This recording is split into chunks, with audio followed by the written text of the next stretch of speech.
حضرت سیدنا علی المرتضی رضی اللہ تعالیٰ عنہ نے خلافت کے زمانہ میں کوفہ میں قیام کے دوران ایک شخص کو بلایا اور اسے فرمایا کہ وہ فلاں مکان میں جائے اور وہاں جا کر ایک مرد اور عورت آپس میں جھگڑا کر رہے ہیں، انہیں لے کر میرے پاس آئے۔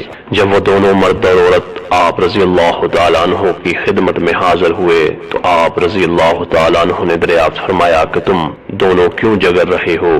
مرد نے کہا، امیر المومنین، میرا اس عورت سے نکاح کل ہوا ہے، رات کو جب میں اس کے نزدیک جانے لگا تو مجھے اس سے نفرت ہو گئی، جس پر ہمارے درمیان جھگڑا شروع ہو گیا۔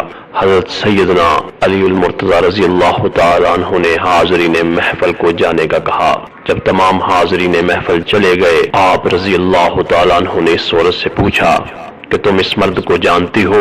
اس عورت نے کہا کہ میں کل سے پہلے اسے نہیں جانتی۔ حضرت سیدنا علی المرتضی رضی اللہ تعالیٰ عنہ نے فرمایا کہ تم اب اسے جان لو گی، لیکن تمہیں وعدہ کرنا ہوگا کہ تم جھوٹ نہیں بولو گی۔ اس عورت نے آپ رضی اللہ تعالیٰ عنہ سے وعدہ کر لیا۔ حضرت سیدنا علی المرتضی رضی اللہ تعالیٰ عنہ نے فرمایا کہ تم فلاں شخص کی بیٹی ہو اور تمہارا نام یہ ہے۔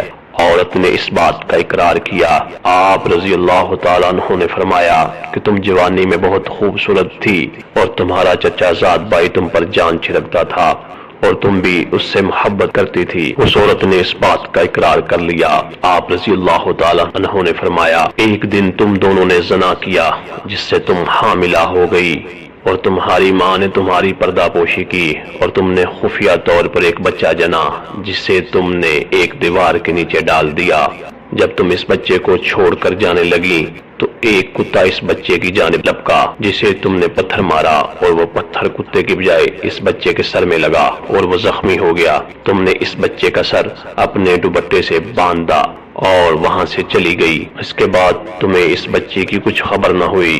اس عورت نے اعتراف کیا کہ اس سے یہ فعل سرزد ہوا اور اس نے ایک بچہ جنا جسے اس نے ایک دیوار کے نیچے ڈال دیا تھا۔ حضرت سیدنا علی المرتضی رضی اللہ تعالیٰ عنہ نے فرمایا، اس بچے کو فلاں قبیلے والے اٹھا کر لے گئے اور اس کی پرورش کی۔ وہ بچہ جوان ہونے کے بعد دوبارہ واپس اسی شہر آ گیا اور اب تمہارے سامنے کھڑا ہے۔ پھر آپ رضی اللہ تعالیٰ عنہ نے اس شخص کو حکم دیا کہ وہ اپنا سر کھولے۔ اس شخص نے جب اپنا سر کھولا تو اس کے ماتھے پر زخم کا نشان موجود تھا۔ آپ رضی اللہ تعالیٰ عنہ نے فرمایا، یہ تمہارا خاوند نہیں، بیٹا ہے، اور اللہ تعالیٰ نے تم دونوں کو حرام کاری سے بچا لیا ہے۔